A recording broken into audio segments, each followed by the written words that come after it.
1000 வேலை இருந்தாலும் உங்களுக்கு எஸ்எம்எஸ் அனுப்புவதில் உள்ள சுகம் இருக்கே ஐயோ. அதை மெசேஜில் சொன்னால் புரியாது. ஒரு 100 ரூபாய்க்கு ரீசார்ஜ் பண்ணிவிடுங்க, கால் பண்ணி சொல்லுறேன்.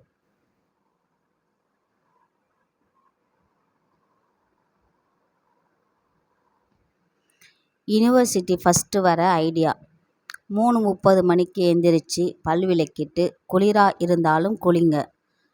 4:30 மணிக்கு ஆயிடும். அம்மாவை எழுப்பினா காஃபி அல்லது டீ தருவாங்க. அப்புறம் 5 மணிக்கு கிளம்பி 5:30க்கு யூனிவர்சிட்டிக்கு போயிடுங்க. நீங்கள் தான் யூனிவர்சிட்டி ஃபஸ்ட்டு. ஓகே, நாளைக்கு ஸ்டேட்டில் ஃபஸ்ட்டு வருது எப்படின்னு சொல்கிறேன்.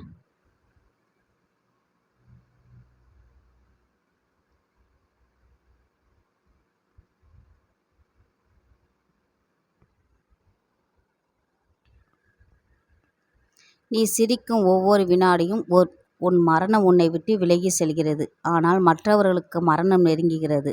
அதனால் நல்ல பல் விளக்கிட்டு சிரிங்க.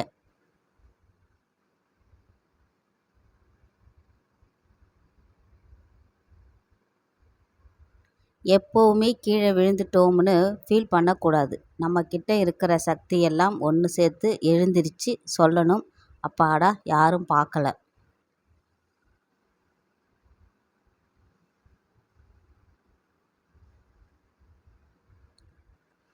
Leave letter. மரியாதைக்குரிய ஐயா, என்ன பிடுங்க முடியுமோ பிடுங்கிக்கோ. நான் இன்னைக்கு கிளாஸுக்கு வரமாட்டேன், நன்றி.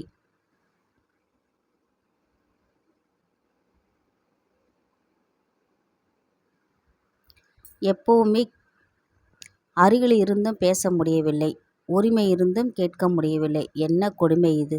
இப்படிக்கு ஒரு மாணவன் எக்ஸாம் ஹாலில் இருந்து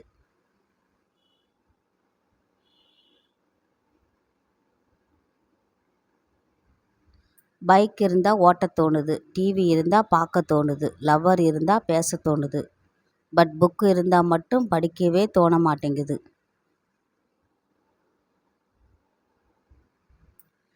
உங்ககிட்ட எனக்கு ரொம்ப பிடிச்சது அன்பு, பேச்சு, சிரிப்பு, நடை, உடை, ஸ்டைல், அழகு, ஹேர், பர்சனாலிட்டி, கண்கள். இது எல்லாத்தையும் விட இவ்வளவு பொய் சொல்லியும் படிச்சுக்கிட்டு சிரிப்பீங்களே ஒரு சிரிப்பு, அட அட, அது எனக்கு ரொம்ப ரொம்ப பிடிக்கும்.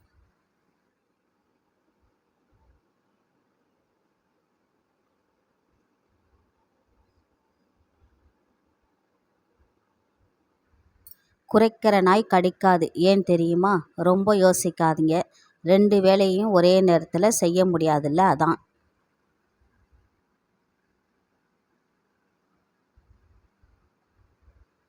இது இன்றைய தத்துவம். என்ன தத்துவம் சொன்னாலும் நம்ம ஃபாலோ பண்ண போகிறதில்ல, ஃபார்வேர்டு தான் பண்ண போகிறோம். நமக்கெல்லாம் எதுக்கு தத்துவம்?